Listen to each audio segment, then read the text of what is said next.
2 years, countless patches, and 2 major, game-altering expansions later, the question we're here to answer is a simple one. Has 11-bit studios managed to pull off the greatest comeback story since No Man's Sky? Or is Frostpunk 2 still just a beautiful, ambitious waste of time?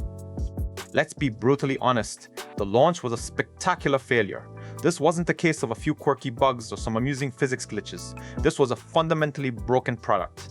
Think of the core concept, the brutalist, survivalist city building of SimCity, forced into a toxic relationship with the grim political backstabbing of Crusader Kings. The promise was a deeper, more complex, and more emotionally taxing sequel. The reality was a game that simply could not run. The irony was exquisitely cruel. The better you were at the game, the more you built, the more citizens you saved, the more likely the game engine was to grind to a halt and collapse under its own weight. Late game saves, the culmination of dozens of hours of painstaking city management, would transform your sprawling metropolis into a glorified slideshow. We're talking single-digit frame rates. Worse still, reports flooded in of audio drivers crashing not just the game, but entire systems, forcing hard reboots. The community reaction was a firestorm. The Steam reviews plummeted into the mostly negative territory almost overnight. The forums and subreddit, once buzzing with anticipation, became digital bonfires of rage and disappointment. Players felt betrayed. They hadn't just bought a game, they had bought into a vision, and that vision was unplayable. In the face of this unmitigated disaster, 11-bit studios did the one thing that could have saved them. They didn't go silent. They didn't retreat behind a wall of corporate PR speak. Instead, in November 2024, they published a public roadmap. It wasn't just an apology, it was a promise. A blueprint for recovery that laid out, step by step, how they planned to fix the mess they had created. The first year was a brutal, grueling war, fought not against the Frost, but against the game's own code. This was the unglamorous, thankless work of triage. October was a flurry of emergency hotfixes, patching the most critical, system-breaking wounds. Then came the first major milestone, the massive patch 1.1.0, which landed with a list of over 150 fixes. This wasn't about adding features, this was about making the game playable, about building the foundation that should have been there at launch. It was a long, slow, and arduous process, and for the players who stuck around, it was a test of faith. The real turning point, the moment the tide truly began to shift, came a full year after the initial launch, the console release in September 2025. Now, typically, a console port isn't something PC players get excited about, but this was different. Porting a complex strategy game to a controller is a monumental task, and it forced the developers to do a total, ground-up overhaul of the entire user interface. The result was so clean, so intuitive, and so effective that they backported most of the changes to the PC version. Menus became snappier, information became easier to parse, and managing a complex city no longer felt like fighting the UI itself. In a strange twist of fate, the console launch essentially saved the PC version. After a year of instability and patchwork fixes, the game finally felt solid. The foundation, at long last, felt stable enough to build on. For the first time, there was a glimmer of hope that Frostpunk 2 could become the game it was always meant to be. With the technical fires finally put out, 2025 became the year of content, the year of rebuilding trust. The studio started by addressing one of the most glaring omissions from the launch version. In May, a massive free update finally added a true, fully featured Sandbox mode. This was a feature the community had been demanding since day one, a core part of the first game's longevity, and its absence in the sequel was a baffling design choice. Its inclusion was a clear signal the studio was listening. But the update went deeper. It also completely overhauled the heat management system.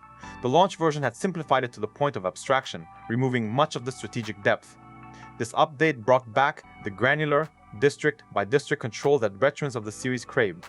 You could once again obsess over Steam hub placement and generator range, the kind of micromanagement that makes Frostpunk so uniquely stressful and rewarding. These weren't just quality-of-life tweaks, they were fundamental repairs to the game's core identity. Then came the paid expansions, the true test of whether the reborn Frostpunk 2 could deliver new, compelling experiences. Fractured Utopias, which launched in December 2025, was the first major step. It delivered on the promise of deeper politics, expanding the faction system and forcing players to navigate even more treacherous social landscapes. It was a solid, if safe, addition that fleshed out the existing mechanics. But it was Breach of Trust, landing in June 2026, that proved to be the real game changer. This wasn't just more of the same. It introduced a completely new scenario centered on a catastrophic volcanic crisis. Suddenly, the primary threat wasn't just the all-consuming cold. Players had to contend with ashfall poisoning the air and the ground, seismic instability, and a whole new set of environmental challenges. It was a fundamental shift in the game's core threat, forcing veteran players to unlearn old strategies and adapt to a new kind of apocalypse. This felt like the bold, thematic, and innovative content that made the first game an undisputed classic. Even this launch wasn't perfect. It had its own share of unique bugs, but the response from the studio was night and day compared to 2024. Hotfix 1.61 dropped within weeks, targeting the new issues with surgical precision. It demonstrated a confidence and a maturity that was completely absent at the game's inception. So, after 2 years of firefighting, rebuilding, and expanding, what's the final verdict? Is this a story of redemption? No. You don't get a trophy for fixing the game you shipped broken in the first place. The scars of that launch run deep. But it is, without a doubt, a monumental recovery. The Frostpunk 2 that exists today in 2026 is stable, incredibly deep, and as punishingly unique as ever. It is a testament to a studio that refused to abandon its creation. The Steam reviews tell the story perfectly. The overall score is still weighed down by the anchor of its disastrous launch, but the recent reviews are trending decisively upward.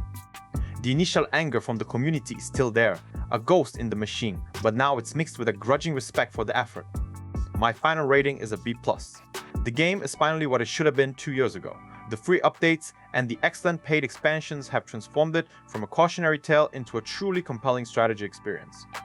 It is a comeback story still being written, and with a third DLC, codenamed Surge, already on the roadmap, the future finally looks bright, if not warm.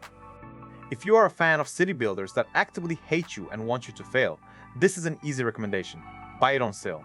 If you are a player who, on principle, cannot forgive a broken launch and the breach of trust it represents, then you should probably stay away. The trust was breached, that much is certain. But the city, against all odds, now endures.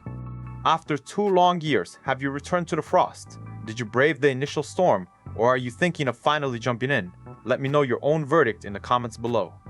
And if this retrospective saved you some time and trouble, a like and subscribe is always appreciated.